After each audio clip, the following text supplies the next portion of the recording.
علیکم ویورس، میں ہوں آپ کا ٹیچر زبیر وہاب اور آپ دیکھ رہے ہیں on line teaching YouTube channel.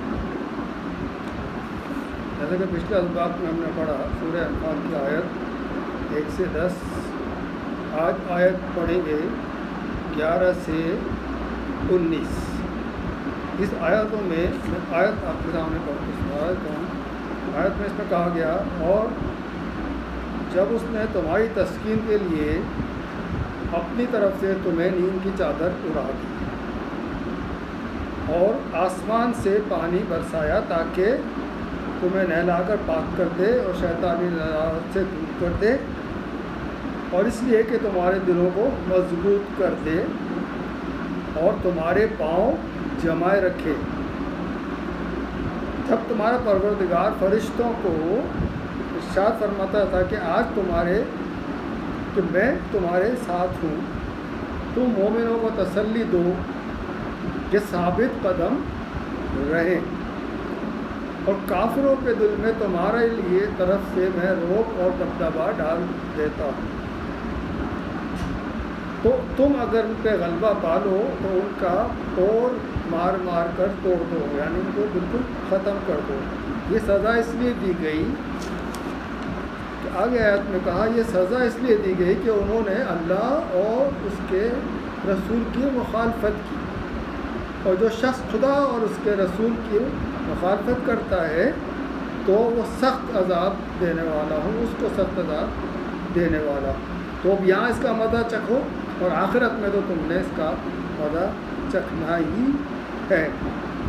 اور آگے ایک آیت میں کہا گیا، اور جو شخص جنگ کے ڈر سے اس صورت میں کہ سوا کے لڑائی کے لیے کنارے کنارے چلے جاتی جنگ، اس کو تفصیل سے ہم پڑھیں گے کہ جنگ حکمت عملی کے تحت تو وہ آگے پیچھے فوج ہو سکتی ہے، لیکن بھاگ نہیں سکتے، پیٹھ موڑ نہیں سکتے اگر جنگ ہو جاتی ہے۔ یہ اسلام کا ایک اصول بتایا کہ کفار کے ساتھ میں اگر آپ جنگ کر رہے تو بھاگ نہیں سکتے آپ، ٹھیک ہے۔ ہمارا یہ کہ آپ اس کو اپنے حکمت عملی کے تحت ہے، یعنی کوئی اگر گھیرا ڈالنا ہے پیچھے ہٹ گئے، پھر آگے سے ان کو گھیر لیا، آگے تفصیل سے پڑھا، ٹھیک ہے۔ تو کے لیے پیٹھ نہ پھیرے، اگر اس نے پیٹھ کو گرفتار ہو گیا تو اس کا ٹھکانہ دوزخ ہے، ٹھیک ہے، اور وہ بہت ہی بری جگہ ہے۔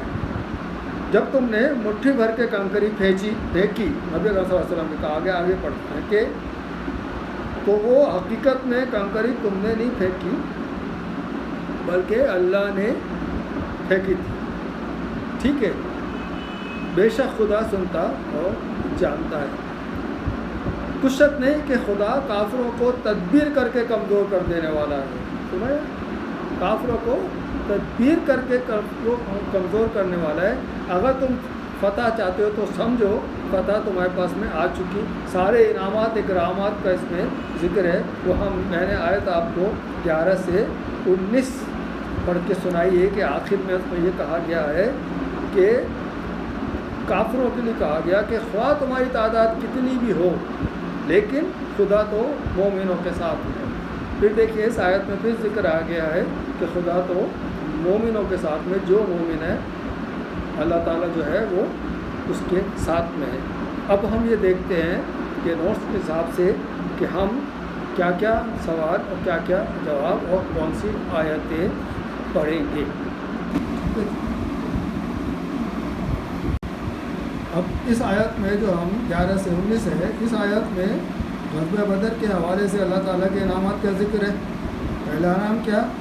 سکون کی کیفیت اللہ تعالیٰ نے جو ہے وہ عطا فرمائی مسلمانوں کو۔ دوسرا کہتا کہ آسمان سے پانی برسایا، دلوں کی مضبوطی اور ثابت قدمی کی، اللہ تعالیٰ کی فرشتوں کے ذریعے مدد کی، اور میدان جنگ سے بھاگنے کی جو آیت ہے وہ اس کا ذکر کیا گیا، اور جو میدان جنگ سے بھاگنے والوں کے لیے جو ہے وہ سزا کا بتایا گیا کہ ان کو سزا کیا ملے گی، اور کفار کو خطاب کرتے ہوئے آیت میں کیا تنبیہ کی گئی ہے، اور کفار کو کثرت جماعت پر کیا تاکید اور تنبیہ کی گئی ہے۔ اب آیت ہے، اور اس آیت کا ترجمہ یہ ہے کہ کافروں کے ساتھ تمہارا مقابلہ ہو تو پیٹنا